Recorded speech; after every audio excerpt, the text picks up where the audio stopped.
Hello and welcome to the CTA, our virtual event series brought to you by Marketing Brew. I'm Minda Smiley, editor of Marketing Brew. We're excited to be back with our monthly virtual series where marketers can learn practical tips from some of the world's leading brands and agencies. Even in the best of times, companies are faced with financial headwinds.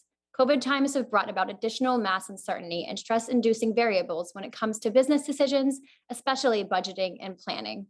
In today's edition of the CTA, we are so excited to speak with Cathy Shaffner, Empower's Chief Investment Officer, who has over 25 years of experience as a media planner and client advisor. Together, we'll discuss sustainable budgeting matters, working as a partner with your clients, and Cathy will reveal some secrets for maximizing ROI on a tight budget. Welcome, Cathy. Hi, welcome. Thank you. Yeah, it's great to see you. How are you doing? I'm doing great, Minda. How are you?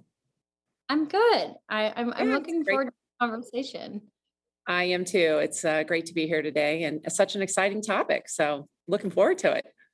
Yeah, for sure, and definitely a relevant one. And so I thought we could really start off by having you sort of walk me through your role and what a chief investment officer at an ad agency does. What does that look like? What does your day to day look like, and what are clients really looking to you for?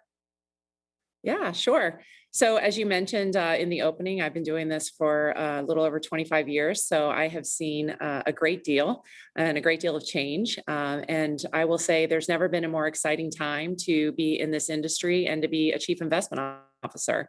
My role is to lead a team that delivers on every aspect of investing our clients' media dollars. We have some very talented investment leaders here at Empower, and our job is to really keep our finger on the pulse of everything going on in the industry, provide expert knowledge for investment opportunities to our clients, and determine appropriate investment strategies in the business. So, what does all that mean? What I like to tell our clients and folks who ask is really when you come to Empower, my job and the job of our investment specialist is to be our clients' personal investment bankers.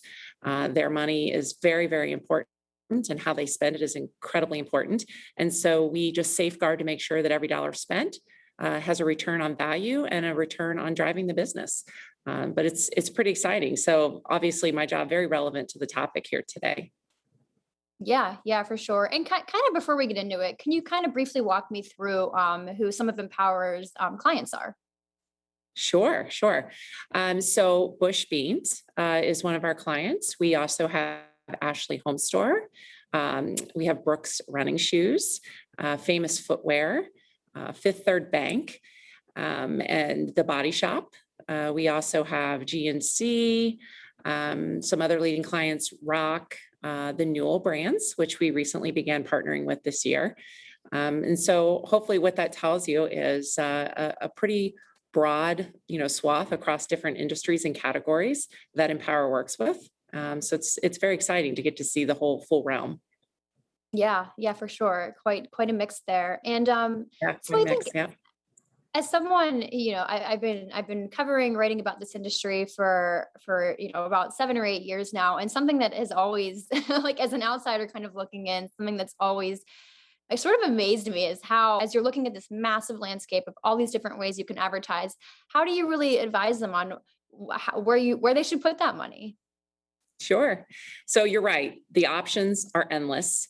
And we really got to take a step back and just look at the change that's happening in our industry before we start advising our clients where to put their money. And when we meet with our clients, one of the first things that we want to do is help them connect to where the industry is going today, which is to a more data-driven focus.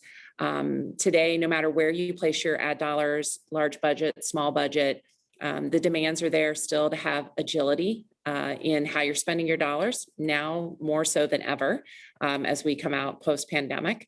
And then really raising the accountability on every dollar spent. And so that can get a little tricky when you look at all the different options that are out there. But it's a lot of different options in a good way. I mean, if you think about, I just want to take a step back for a minute and you think about where we were, pre-pandemic and where we are now. A lot of the change and the growth and the options that we have really have come from that giant shove forward that the industry had over the past 18 months. when we were in the height of the pandemic. And you're right, the options are endless. When you think about streaming and streaming opportunities and how we've emerged, just, with a big focus on, where streaming can take you and how it can provide better access to more engaged audiences and greater flexibility in buys and messaging and those type of things. When you think about just, e-commerce and how it's been a big benefactor coming out post pandemic. Think about what it was like 18 months ago, working with, before you even decide where you're going to place your ad dollars. First, you have the challenge of getting consumers to consider purchasing or buying from a brand online, right? And now here we are 18 months later, and it's easier than ever because we've all become pretty adept to buying, everything from groceries to basic essentials to cars online. So a lot of that change has really pushed forward all the different options that are out there. So I guess where we first want to start is helping our clients understand to embrace the change, because with change does come opportunity. I've heard this quote a long time ago that I really think is more relevant today than ever, which is, for the comfortable, change is threatening. For the timid, change is frightening. But for the confident, change is opportunity.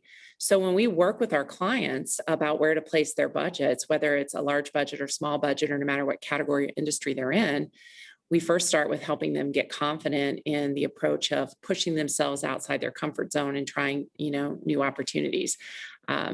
We've done some great work in helping clients make a huge digital shift, moving a large portion of their linear dollars over to digital platforms.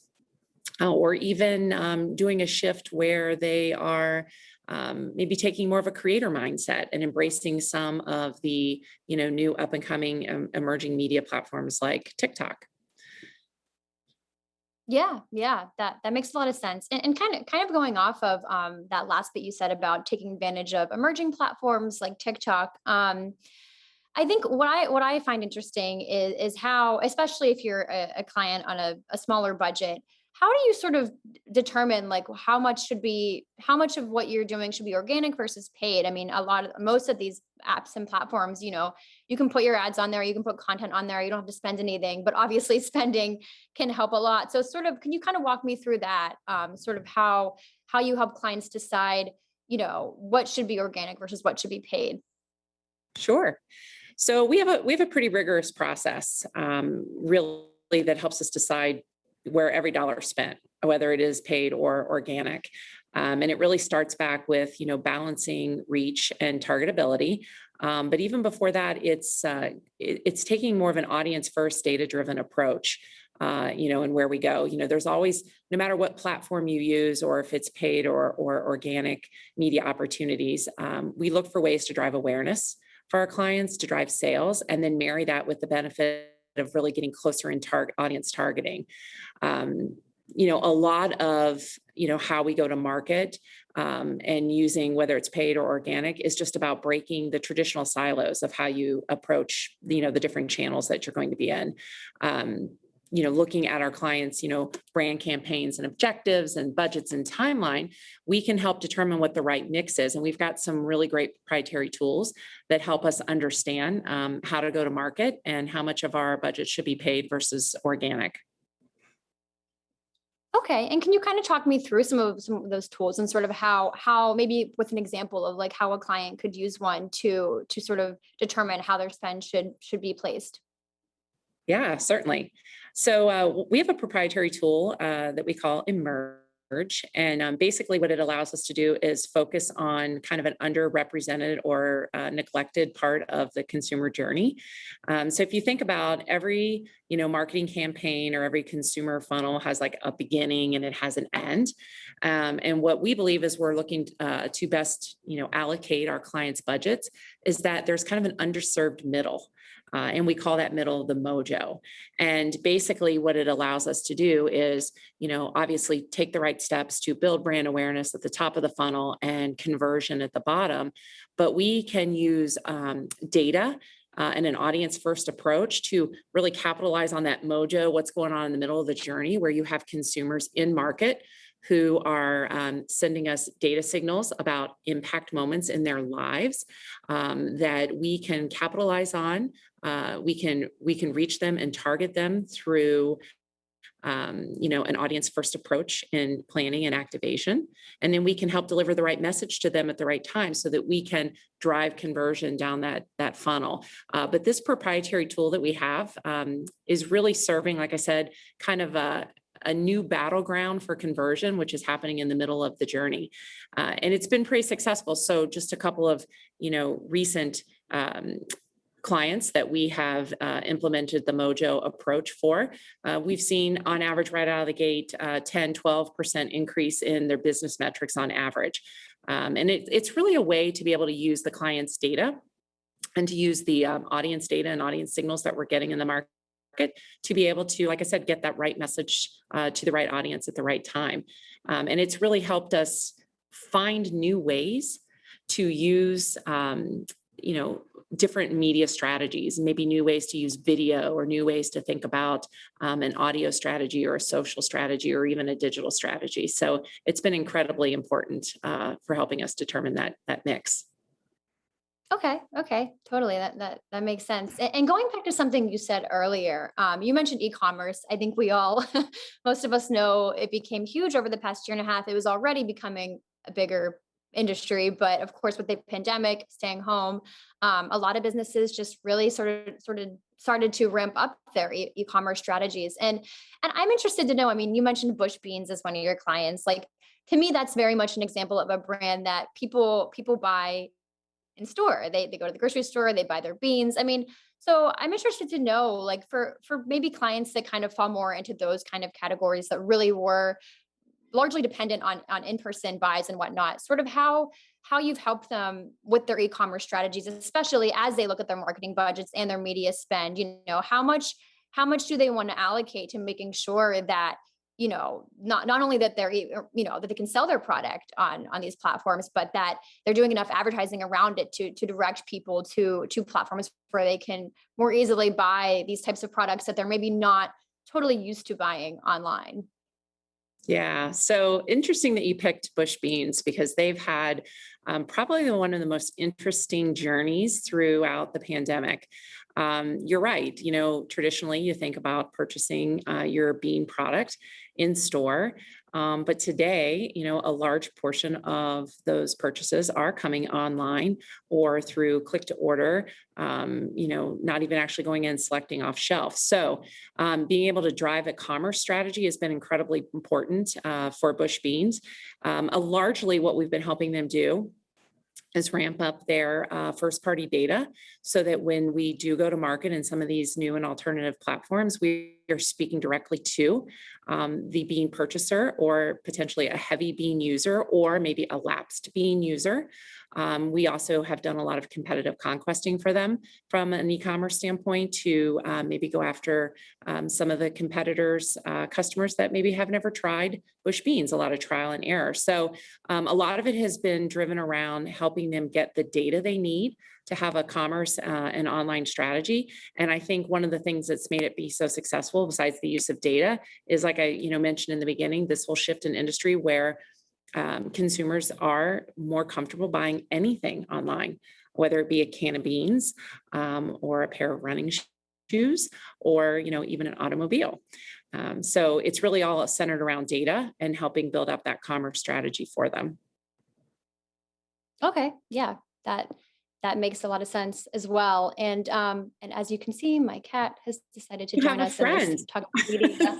So I'm done trying to even get him to leave. He's just going to join us for this conversation. And so we talked about this a little bit already, but I do want to talk about this idea of measurement. I mean, I think especially for these brands that, of course, with digital, there are all kinds of ways to measure whether or not an ad is working. And even with traditional, there's tons of options as well. But I wanted to get your sense of like how these clients that are on these smaller budgets and are really, not worried about, but really concerned with their ROI, and they want to make sure that every dollar they're spending is resulting in something. I mean, how important is that, and how do you kind of walk them through knowing, which platforms are more important to worry about measurement, and which ones, that maybe shouldn't be the sole focus, if that makes sense.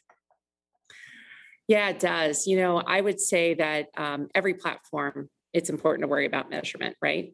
Because that's how you're going to know if you get the right return on investment. So I think what's really, really critical is to making sure that we're set up for the correct measurement going in.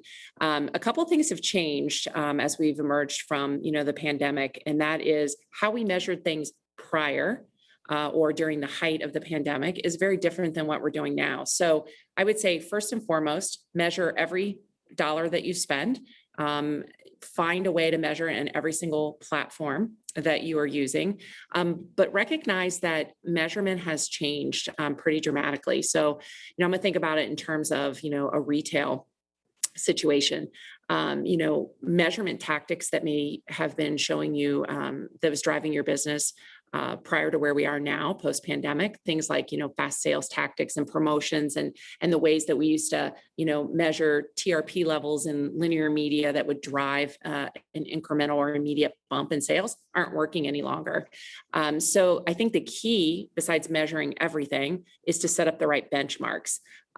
It's going to be really important to evaluate your performance pre-pandemic, height of pandemic, and then post-pandemic, because it is not feasible to say, let's just go back to pre-pandemic levels and measure awareness and brand health and performance the way that we used to, because the industry and the world has changed quite a bit.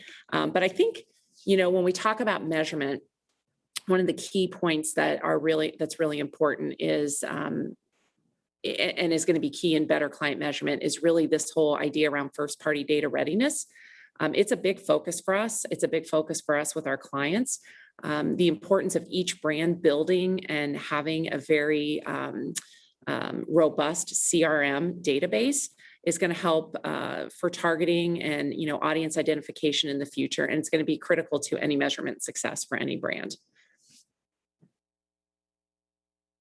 I did want to ask about that as well. I mean, we all know the cookies going away. There's so much conversation around what that means in terms of measurement, but in terms of a lot, quite frankly. And so, how is Empower sort of helping clients with that issue? And have you found anything particularly interesting as far as how clients are sort of almost reimagining their budgets or their strategies in light of the cookie going away? Oh yeah, sure. So there's a couple key things that are facing us right now with measurement. Obviously, the demise of the cookie and what's going to happen with cookies going away on the digital side, and then more on the linear side, we have the whole issue that's happening with Nielsen right now. But from a digital perspective, let's talk first about cookies going away. I mean, obviously, that's a huge concern from the standpoint of we have to help our clients plan for that. What do we think the future is going to look like with this happening? We do believe that there's going to continue to be more and larger walled gardens. Each of those platforms are going to have their own solutions inside their own walled garden to help replicate those digital capabilities that are going away, that are allowing us to do things like retargeting or frequency controls or messaging sequencing. And it's going to create a challenge as we think about what's happening with our media inside each individual walled garden, and how do we measure going across each of those. So a couple of things that we're advising clients to do from the standpoint of the cookies eventually going away is, first and foremost, think about reprioritizing contextual advertising. There's an opportunity to place message in a context of a user's media experience that will help kind of bridge that connection to that consumer state of mind. So really relying a little bit more on contextual advertising, building up I mentioned this already, the depth and breadth of your first party assets. Specifically as we look to gain consumer consent, have clients focus on getting their own customers, their own consumers to agree to allow them to have access to their data so they can build up their own first party data assets. Also too, don't get caught off guard. We've been given a huge gift of time with Google announcing kind of the delay to 2023. So there's time to have more thoughtful conversations, work with our clients to, kind of plan what we need to do and be ready to do when the cookie finally does go away. And that's just one side. I mean, obviously there's measurement issues facing us on the other side with the recent announcement from Nielsen losing the accreditation as well. Sure, sure. Yeah. And I am intrigued to know. I mean, I think I've been doing a lot of reading around sort of the reemergence, I guess you could maybe call it, of contextual advertising. As you mentioned, that's something you're talking to clients about. And I'm curious to know your thoughts on. It seems like, to me at least, it seems like it's one of a strategy that involves almost the least amount of data, because you're more focused on the content and running ads against that, less the person seeing that content. Correct. And then I think obviously with so many technology advancements around AI and whatnot, it's just becoming easier to do that. I mean, do you think that contextual advertising will become a pretty substantial part of how marketers sort of reach people moving forward?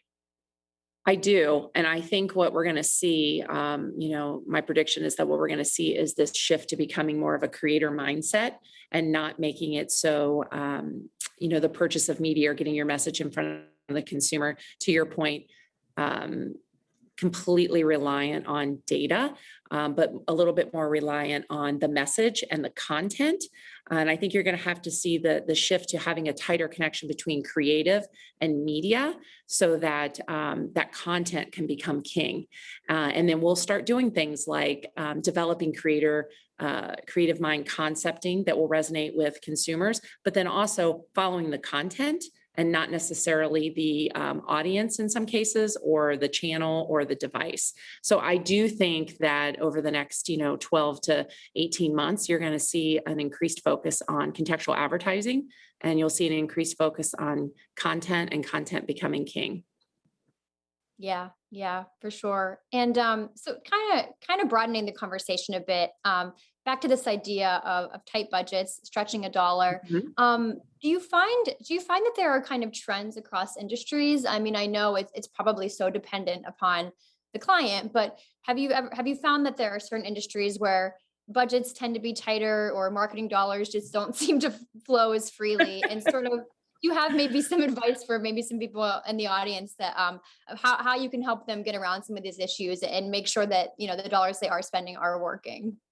Sure. Yeah. So, you know, I think we'd be remiss to say that any client right now wouldn't say they're tightening their budgets up, and they're really putting a little bit extra, eyeballs on where their dollars are being spent.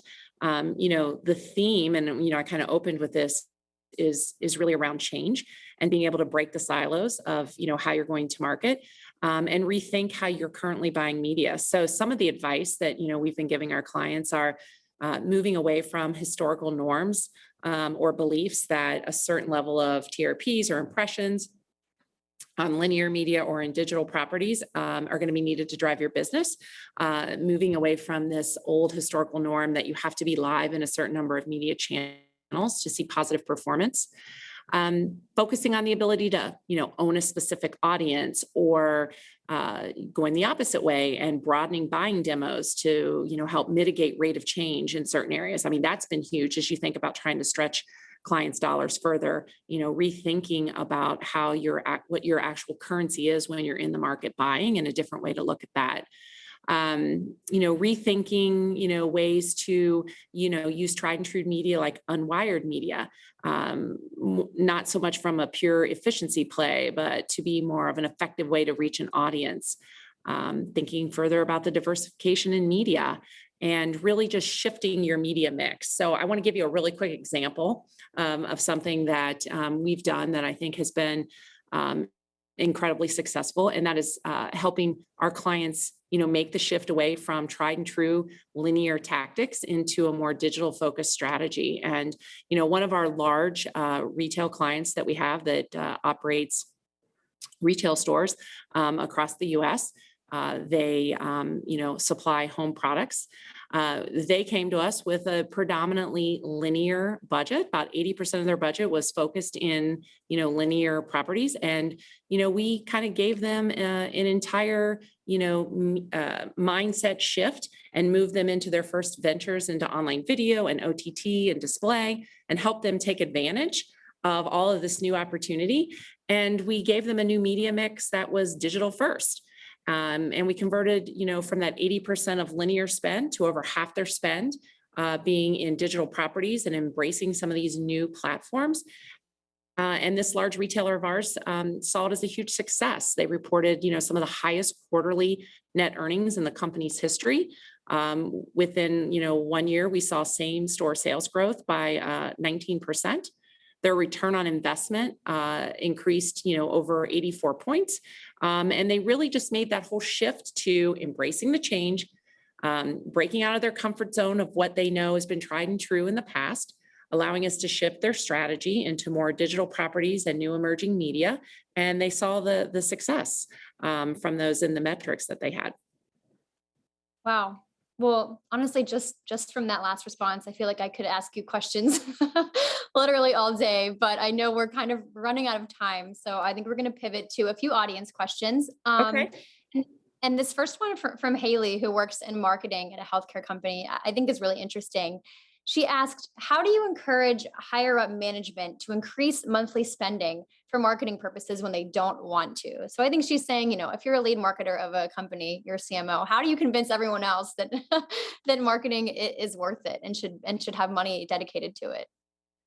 Sure. Well, it all comes back to aligning on those KPIs with them, improving success. And that's why it's so key to set up the right measurement tools in place so that you can prove out that success. All key senior folks are concerned about where to put those dollars. They may be pulling back on their budgets. But I don't really know one that if you could prove to them that they could get the return on investment and they give you $1 that you can't give them a positive return, wouldn't also increase that. Working with an agency partner that has proven success in changing strategies within the healthcare field could help, show some anecdotal success up front and then test your way into it. Start with maybe a small test budget and, get them to align on the KPIs and then prove out that test. And then I think the dollars will follow as long as you're returning on their ad spend. Yeah, totally. And so I think we have time for just one more, and this is not necessarily related to the topic at hand, but I think it's a good question to end on. Eric is a student and he wants to know, what is your best advice for a college student pursuing a marketing degree right now? Never been a better time to get into the business. My best advice is to don't limit yourself to an area that you think you're interested in. Get in with a partner or an agency that gives you the opportunity to try all different areas of marketing, that gives you an opportunity to be exposed to everything from search to social, to programmatic buying, to word of mouth marketing, working directly with clients, doing data and analytics. Don't limit yourself into the area that you think right now, coming out of college, that you want to work in, because you just never know what might intrigue you or pique your interest. I know here at Empower, we have a great intern program for folks that are just coming out of college that does just that. We put them through a pretty robust rotational program that allows them to try everything from every different department that we have. And then we help, marry what their best talents are to where we need them in the organization. So don't limit yourself, and good luck. Well, Cathy, that's about all the time we have today, but thank you so much for your time and insights. We really, really appreciate it. Great, Minda. Thanks. I appreciate it. Thank you to Cathy and to all of you who joined us today. We'd love to hear any feedback you have about today's program. We'll be sharing a brief survey in today's chat and via email in the coming days. And we look forward to seeing you in October for our next event, where we will be discussing artificial intelligence and its influence within our industry.